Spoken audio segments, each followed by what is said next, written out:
This is such a big thing, right? Thank you. Come on, Jim. Good morning, Colin.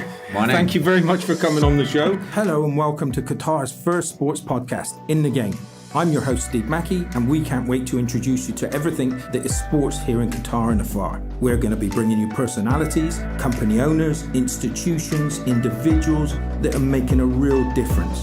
So, with us, enjoy the journey. Hello and welcome to In the Game, Qatar's first sports podcast. Now, let me tell the story first.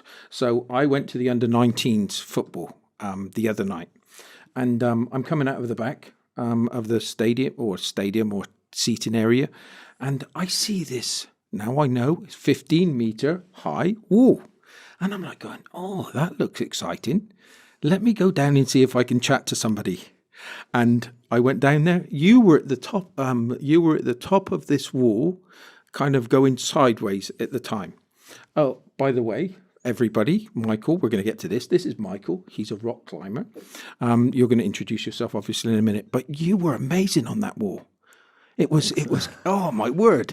Anyway, Michael, please, I've told the story. I was just riveted. I saw you in action, and it was fantastic. And luckily, I got to speak to you afterwards. Please introduce yourself. What do you do? Okay, so my name is Michael. I am part of the team of Escalar Sports, which is the only rock climbing company here in Qatar. And yes, when Steve met me, we were climbing at our climbing wall, Escalar climbing wall at Aspire. Yeah. Now, I always try to ask my guests, so Qatar, Doha, how did you come here in the beginning? What was your journey? Yeah, so actually I came here as a pharmacist. My main job is pharmacy. And then after 1 year, after I moved here, I came to know a Spanish group. And it's fair to mention the name of these guys. It was Antonio and Francisco Javier. It's two Spanish guys who decided maybe we should explore if there are any climbing opportunities here in Qatar. They drove all the way to Zikrit, which is like 75 kilometers to the west of Doha, and they found a spot, and they decided, maybe we can use this spot for rock climbing.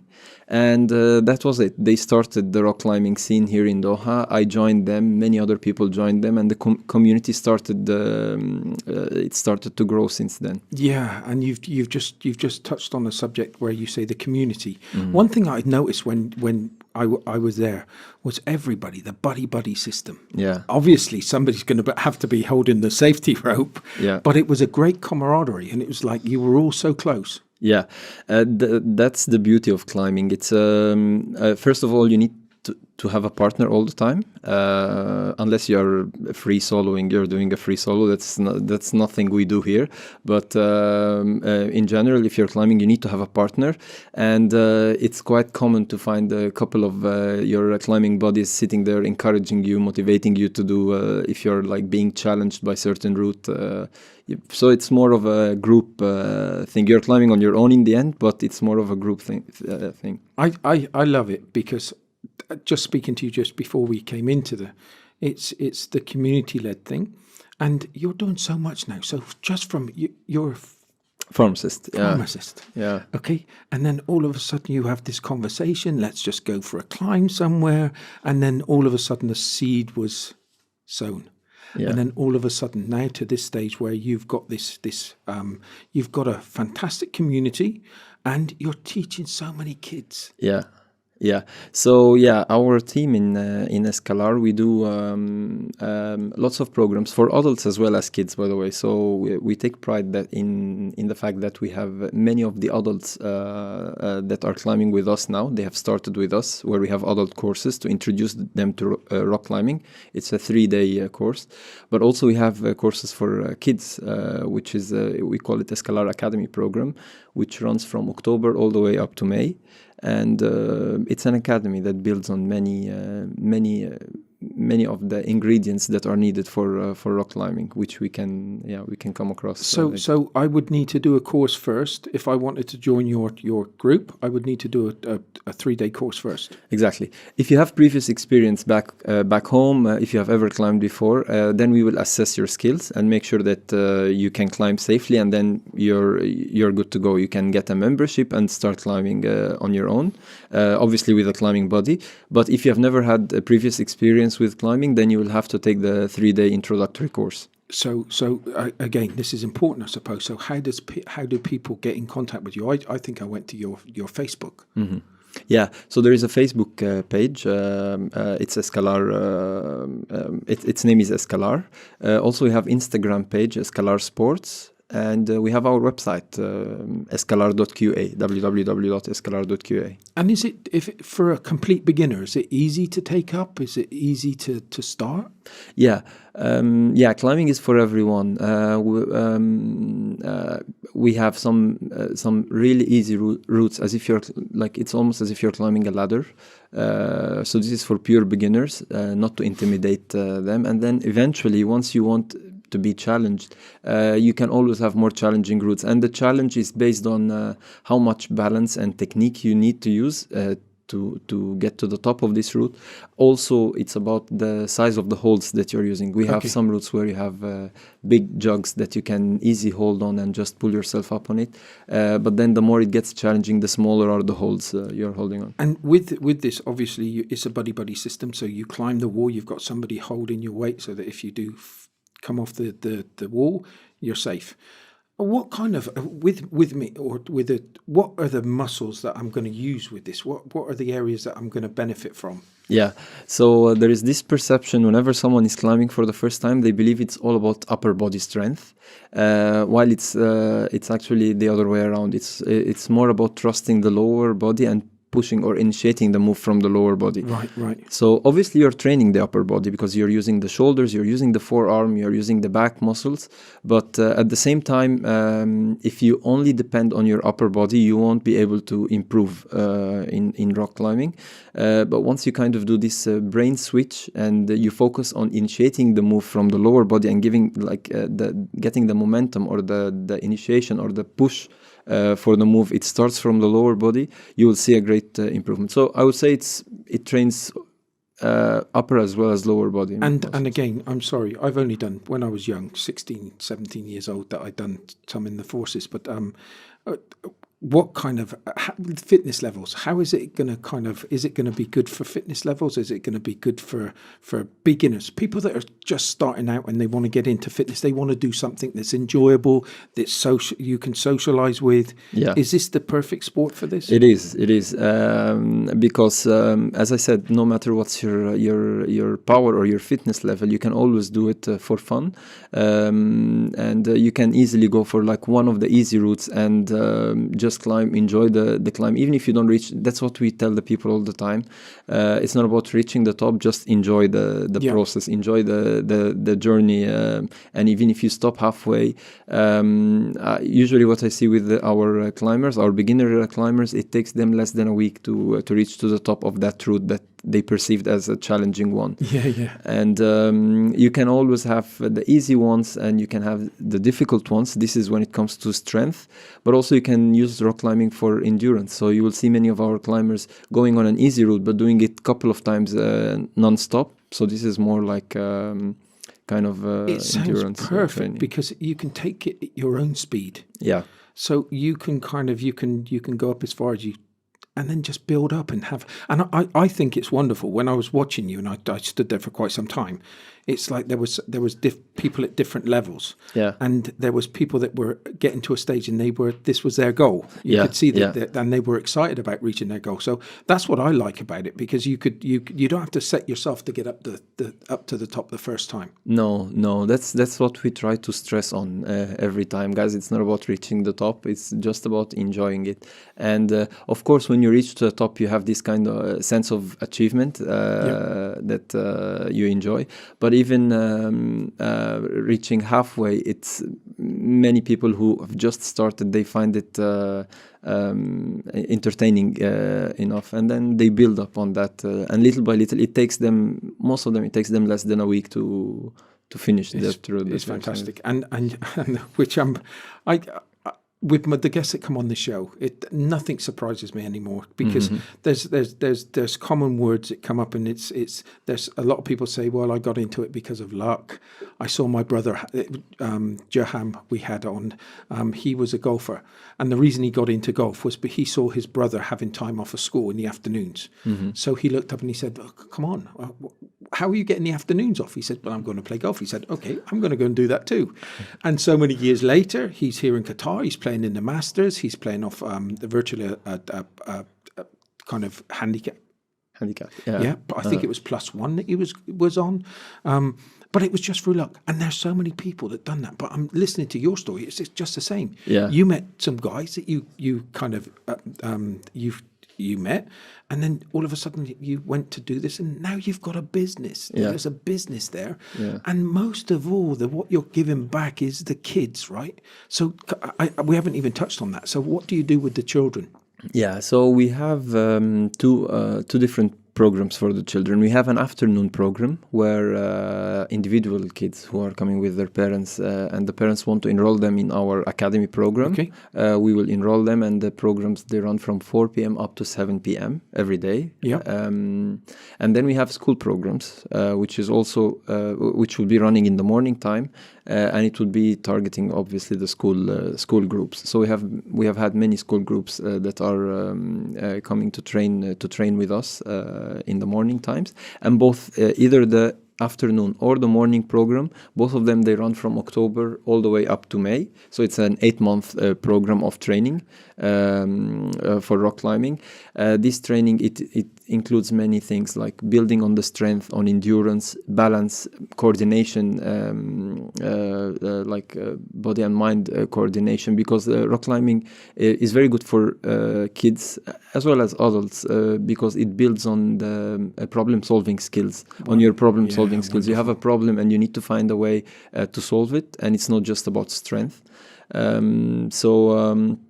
We teach the students all this kind of stuff, not to mention the part of learning how to tie a knot, how to use the harness safely, the harness that they wear safely, how to belay someone or how to assess someone, the person who's climbing, how to assess them safely, all these kind of things. Apart from that, one more point I didn't mention is we have also we offer a program of 5 days, a program to the scouts, because there is a climbing badge in the scouts program. So we have 5-day program that cover all the requirements needed by the scouts to get this badge, and we have done it already last year with a couple of groups from the scouts, and we are doing one in 2 weeks from now. I just want to say, if you're not impressed by this, then it's just, you can do this too. And I keep on saying to everybody, look, don't ever take no for an answer. Do whatever you want to do. And this is one of those that you've built something that you're giving back so much it's untrue, with just something that you love to do. Yeah. And tell me about you said to me before about kids' autism, and how this helps them. And I think it's important to let people know that this is something that for kids with autism, that this is a great sport to do too. Yeah, so there were some articles that were talking about the fact that climbing can help with autistic children. As we were saying earlier, climbing is all about communication. You need to communicate with your belayer, the person who's down. You need to hear to the people who are guiding you where to go, because maybe they have a broader picture of the route and where to go next. And so it's all about communication. Yeah. And there were some articles that I came across that were talking about climbing can be beneficial to autistic kids, and that's a really good thing.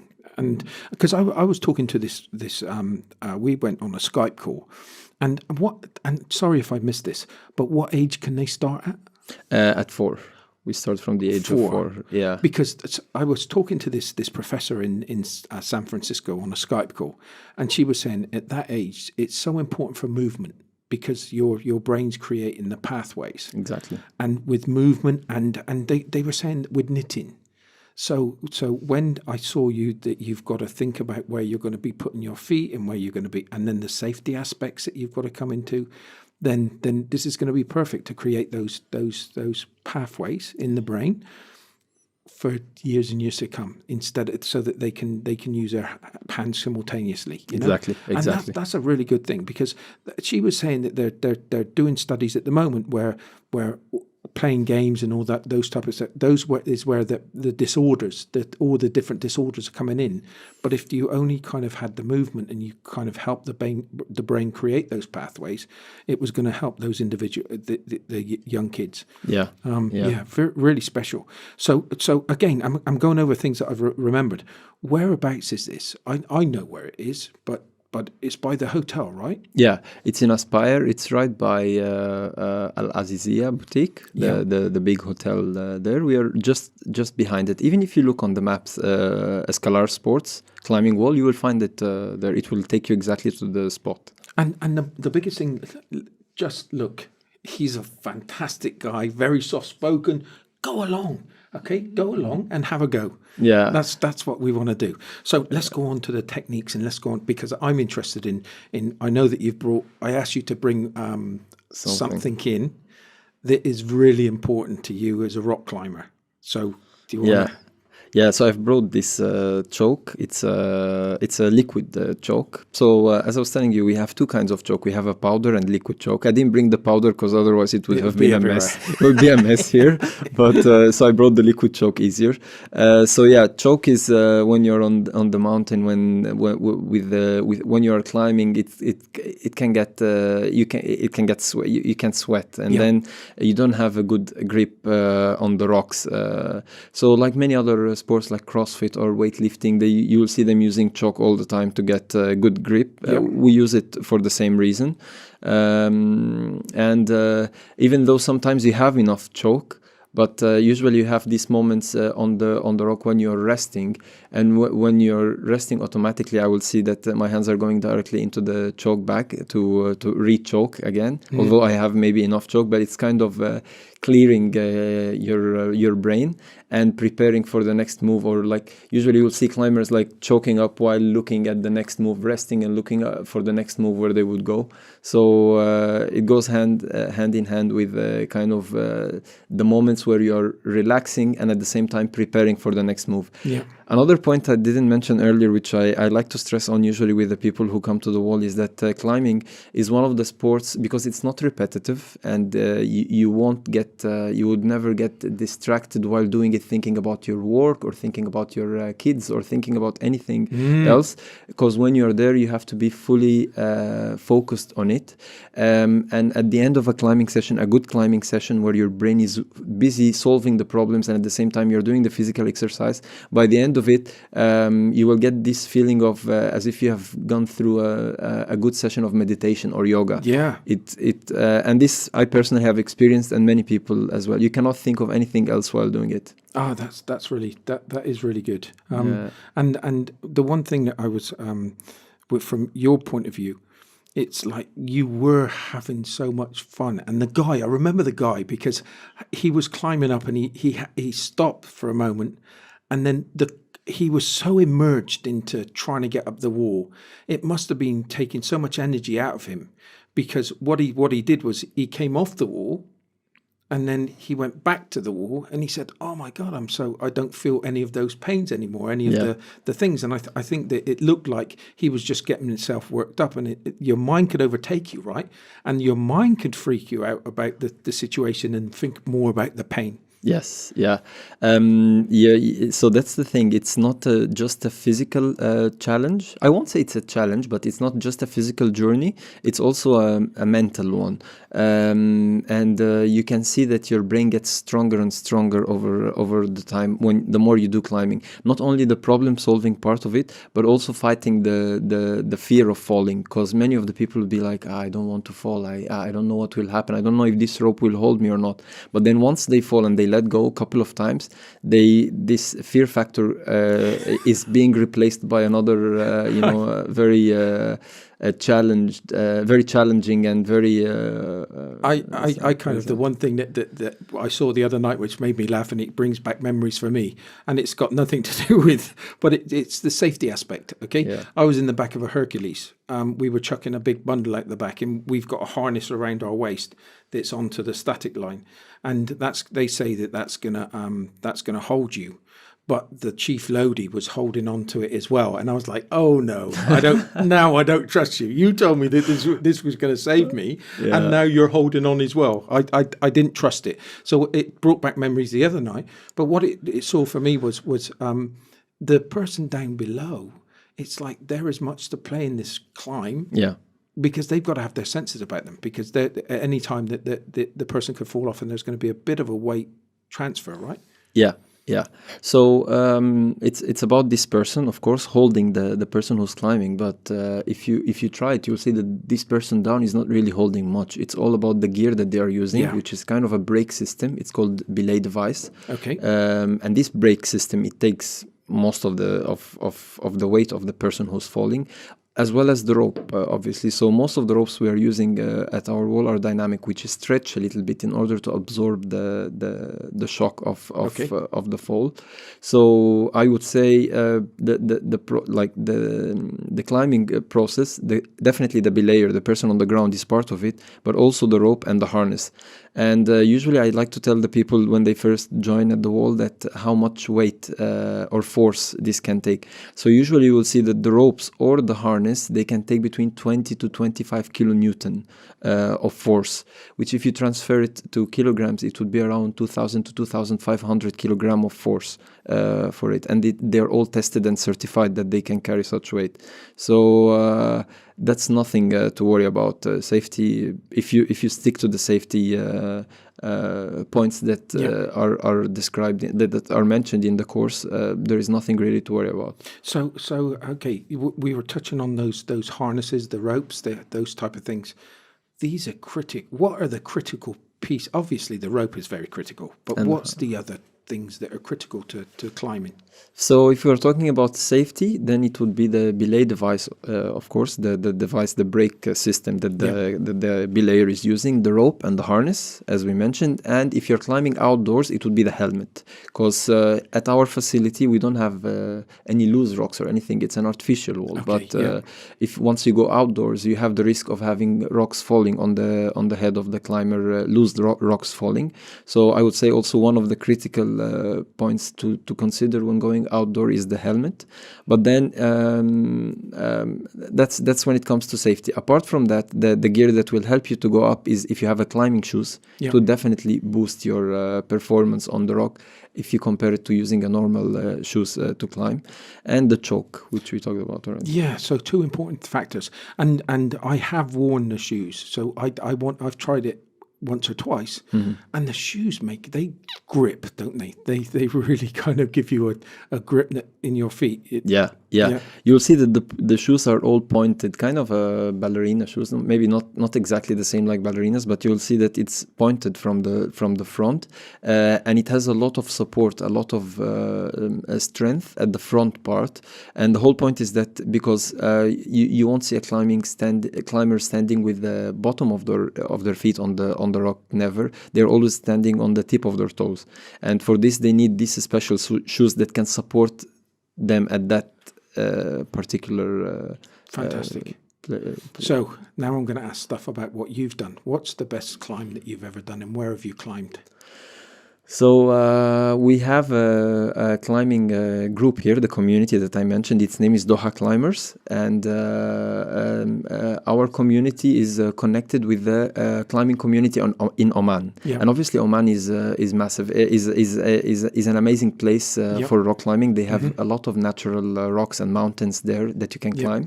So we were part of funding for one of the programs of bolting mountains in Oman, and they named one rock after us,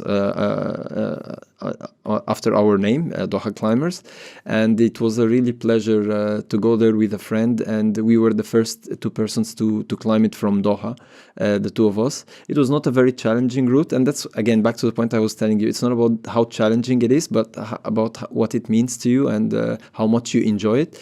And I really enjoyed it because I was the first person to climb it from Doha, Michael, in Oman. I can feel that coming from you, and it's like I'm already thinking to myself, oh, that's really good to be able to do something, and there's recognition for that, and you've gone and done it out. I love that. Have you gone? What's your ambitions? What's the biggest climb that you want to try to achieve? So as I mentioned, I'm not the strongest guy in town. Obviously, there are really strong guys, and they have been climbing for years and years. They have much more experience than me, and they have climbed the route. So we have difficulties with grades, and they have climbed the route here. One of my friends climbed the route, which is 7B. So I'm hoping I will be able to climb it one day. And with climbing we have grading. Depends on the number. So 7B is quite difficult grading.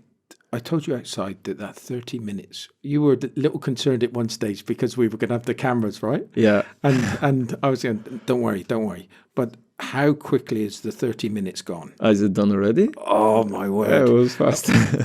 Michael, I am so pleased that you come on, because I really, and I didn't really, it was only that change for me to kind of see you that I looked at it and went, oh, that looks amazing. That looks fantastic. And I just had to talk to you then. I just wanted I wanted you to come onto the show. I am so pleased that you did, because I think you're going to help so many people to look up and say, hey, you know something? Come on. And this is something you can do with your partner too. It's like our wives or girlfriends are always saying to us, oh, come on, we've got to do something together. This is the perfect one. Get fit, enjoy the social side of it, and get excited about set yourself the targets. I can see that that's a really, really big thing. Yeah. Is setting yourself the goals. Yeah. Exactly. Thank you so much for coming on. Thanks, Steve. And so many people are going to get something from this. Everybody, 30 minutes just flew by. Thank you very much for listening. Until next week, bye-bye for now.